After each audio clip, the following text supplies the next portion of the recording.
Hey, what's up? This is Chosen. It is Thursday morning. Time to get you your Raid Shadow Legends wrap up. And we have got a crazy 10x to go over. I'll get you all of the context and whether you should be pulling or not. Plus, get you caught up on everything going on currently in Raid heading into the weekend. So let's get into it.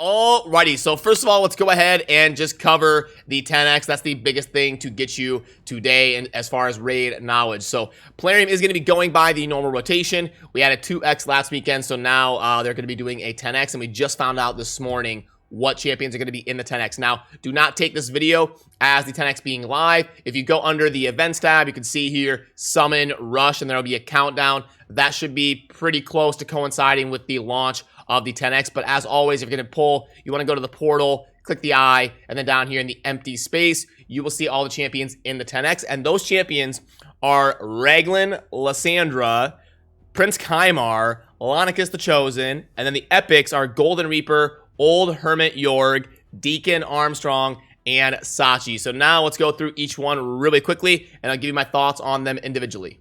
So first up, the Void Legendary featured in this 10x is going to be Raglan. Now, Raglan is mostly known for having the most reliable revive in the game. You can book it to a 2-turn cooldown, and it only takes 1 book to get there. You're going to revive an ally with 75% HP and a full turn meter. That's a really good revive. Probably the best single target revive in the game. Raglan is a really good progression champion. Really good base stats, 20k HP, over a K defense, 104 speed, 50 base resistance. She doesn't need any accuracy, so she's a little bit more forgiving to build. So definitely an amazing support champion for progressing your account. She also fills turn meter. She also heals and cleanses and has a great defense in all battles aura of 33%. Then Lysandra is just one of the best kind of speed, turn meter, boosting type champions in the game.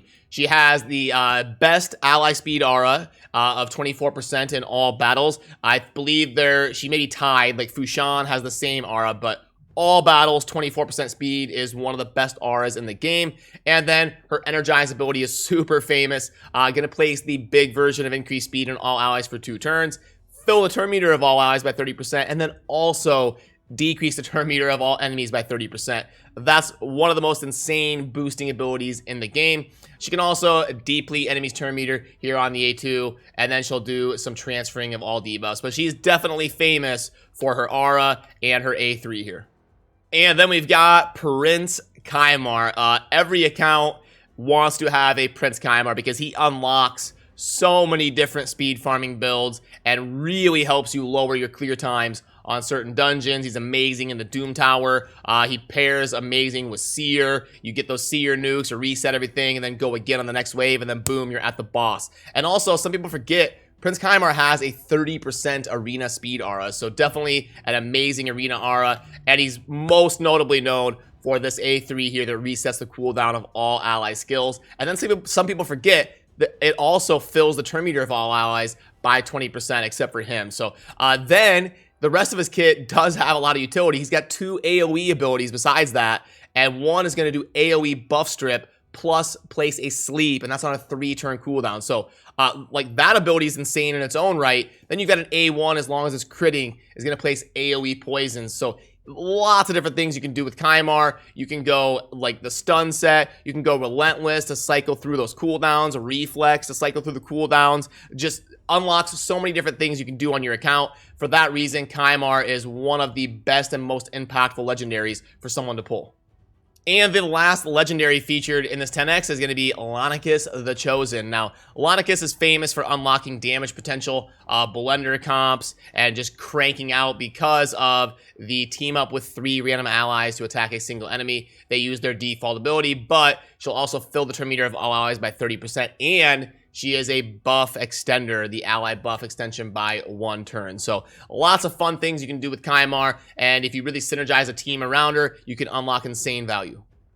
Now let's move into the epics, and first up we've got the Void epic featured here, which is Golden Reaper. Now, Golden Reaper doesn't see as much play as I would expect her to, but her kit on paper is actually really good. We've got kind of an apothecary type effect increased speed, and boost turn meter on a 3-turn cooldown. So that is a very good ability. Definitely good on paper, and she's very good for early account, being that speed buffer and boosting you to crank out as many turns as possible when you're trying to progress.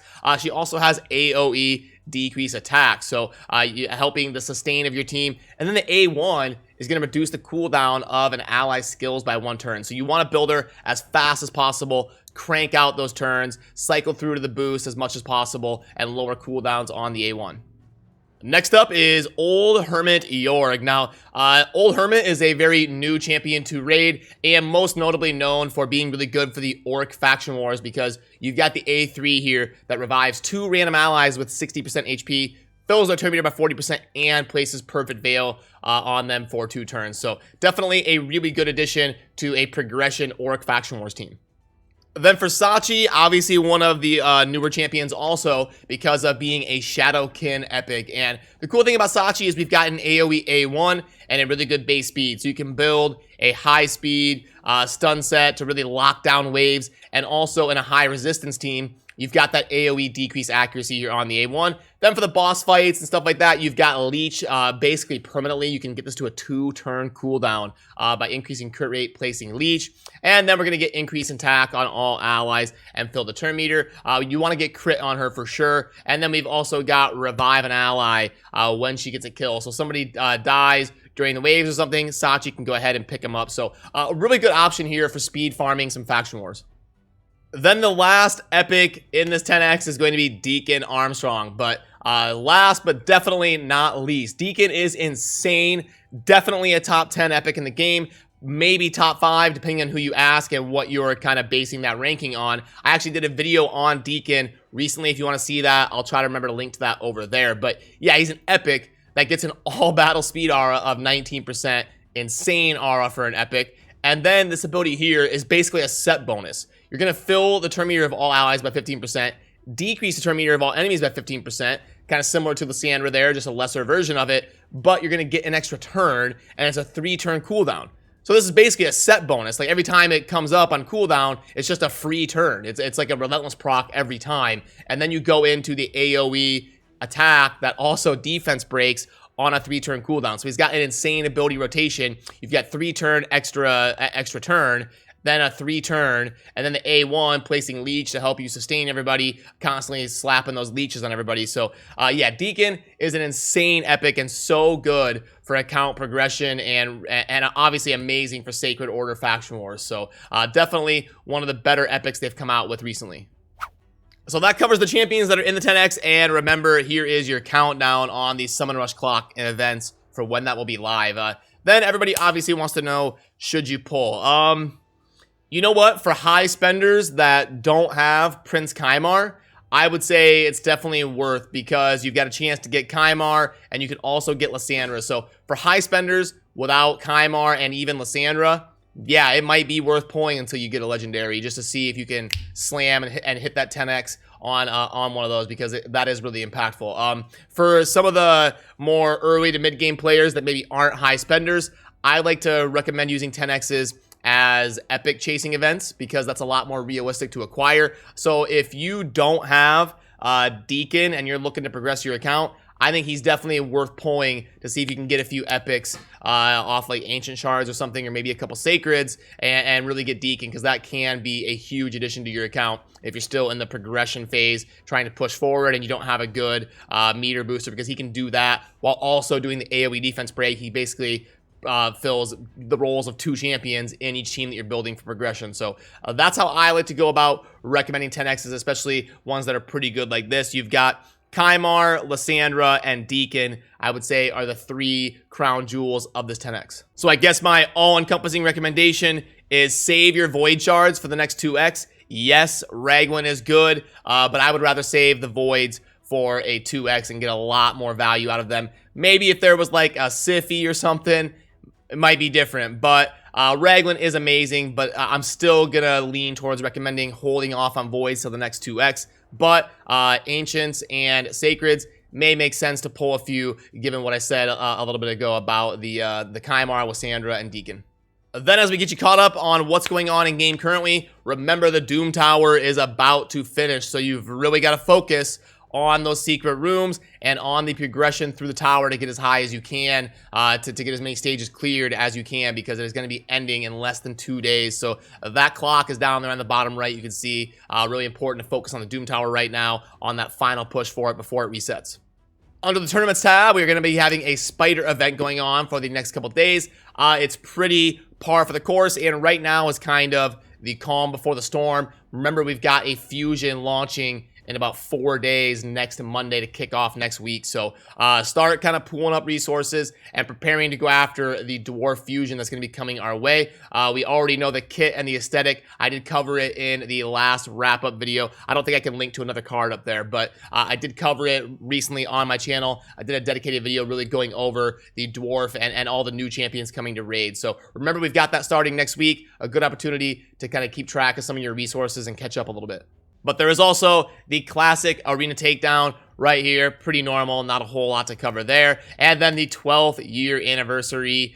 For those of you going after Fane, good luck. And then obviously we've got the global whales here going absolutely bonkers, trying to get the Draco up here in the top 3. So this event was definitely underwhelming, but the cool thing is, if we go under the offers tab, we do get the 12th anniversary pack. So hey, thank you, Plarium. Definitely a huge shout out. And once I go over plugging in the offers, we'll go over how much of a gift this was to the player base. Definitely a good gesture that I think was needed, because people were a little bit bummed about the Draco event. The artwork of it kind of deceived people into thinking it was going to be similar to the Sir Nick event, where Sir Nick was the top prize of every single group, and it was a super hype community event with people going after it. People thought this was going to be similar. Then they got kind of debated, and it was just the global whales that probably don't even need him. So definitely disappointing, but shout out to Plarium for stepping up and having a nice gesture here to the player base to gift something for the 12th anniversary. But now let's pull up the offer sheet and go over everything, and we'll talk about how much that was worth. So first up is going to be the Dungeon Pack. Purchase limit of 2 means it's probably at least decent. Let's go 10 energy refills, 1,000 energy, okay, and 500 gems. And then we've got 3 days of XP, 2.5 mils, and 10 legendary tomes. Boom, 2.49. Definitely a decent pack, especially for high spenders, getting all that energy, silver, gems, and books. A really good pack for high spenders. More lower to mid-tier spenders may want to focus on getting shards when you can get them on a good deal. That's more bang for your buck in terms of changing your account. But a 2.49, one of the better dungeon packs I've seen them come out with recently. The 12th year anniversary, let's plug in how much this is worth in terms of a gift here. We've got 1 million. And then 3 void shards, a legendary tome, and a 5-star chicken. Boom. All right, so we've got a $15 pack. So if this were like a pack in game, I think the fair market value would be to price this around like $12, $13, $14, something like that, because it's worth about $15 if it were going to be offered as a pack in game. So definitely one of the better free gifts they've done. They're usually in like that $5 range, somewhere $5 to $10. It'll usually be like a void shard, an epic book, and 500k silver or something. So this is one of the better ones they've done for a free gift. So definitely a good gesture given how the anniversary event ended up being kind of a disappointment. But then let's go over to this one. This is a pretty common pack I've seen a lot. Let's go 1.5, and then what is that? 100 brews. Okay, delete this stuff here. And we've got 500 gems and 6 5-star chicken. And boom. Yeah, 1.36.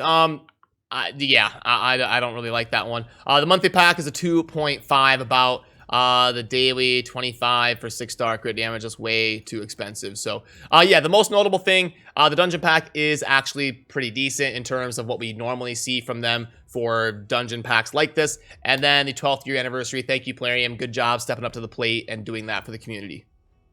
And also, really quickly on the way out, once every week or two, I like to keep you up to date on what's going on with the landscape in general. And Summoner's Glory has been killing it recently. The game is way better than it was a few months ago. If you've never tried it, now is a great time to hop in. They've got an event kicking off on the 5th of June. Lots of stuff going to be up for grabs. Lots of stuff to do in game. The patches they've been releasing lately have been killing it. They've got quality of life changes that you can play the game way faster, the fast evolve, stuff like that. Imagine being able to level up like 50 champions in raid at once. When you're doing your food crunching, you can do 50 at once with one click. Summoner's Glory has added something like that. If you've never tried it, now is a great time. You've got a few days until the Fusion launches next week, and you get some free stuff. Make sure you pick server 3 when you download the game, and then at the creation screen, you can put in Chofly right there, and you'll start with some free stuff on your journey. If you need any help, leave a comment.